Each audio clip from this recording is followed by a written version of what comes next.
Hi everyone, Deborah Sunderland of Sunderland Coaching. I am on a kick to support you in creating the life, the work that you are called to live, called to do, who you're becoming. You get to choose.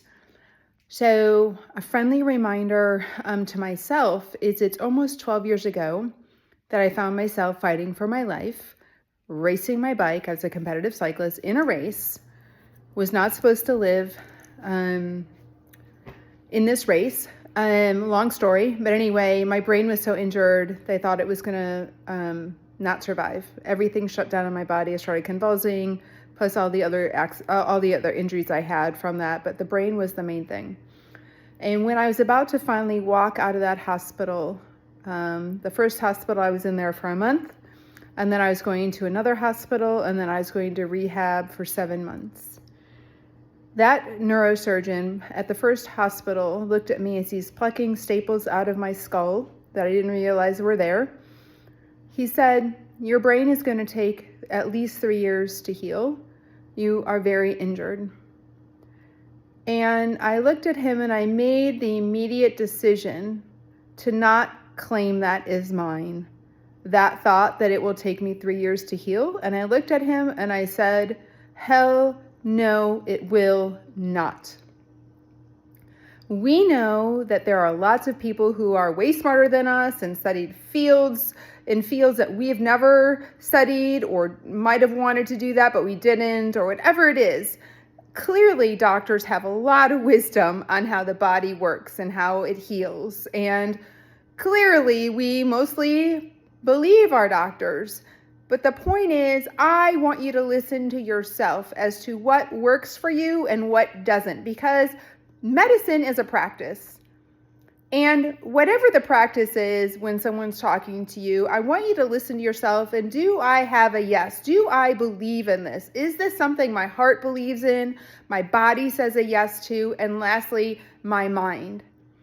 Because if we just go along and believe what we're told, no offense to the other person, no disrespect to the other beautiful people in the world who are well more trained than I am in so many ways. This is not what this is about. This is for you to know what aligns with you. I said, hell no, it won't to that doctor because I knew the power, and I know the power of what I tell myself, what I'm going to believe about my healing, about what I want to create for myself is my responsibility. So I question people in my mind, is that something I want to take on? Is that aligned with me?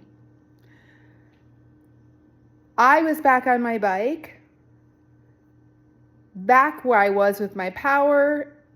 My coach was like amazed because it was only 8 months after my accident that I walked out of that hospital that I was back on my bike, exactly where I was the day that I crashed, my power and my physical being after having to learn to walk, talk, and cut my food again 8 months prior. So I'm telling you this because what you think and what you believe is what you will create. So when someone says something that you're not sure of, it's a no. If someone says something and your body pulls back, it's a no. If you feel anxious when someone says something and you feel confused, it is a no. And for that moment, I want you to take a pause and ask yourself, what do I want to choose? What do I want to believe? What is most powerful in my heart and in my body and then in my mind? And take that next step. What you choose to believe is your choice. How you choose to treat yourself and take good care of yourself is your choice. Again, this is nothing against medical doctors. It's just a point I'm making to question everything, especially your own beliefs. Okay, dear ones.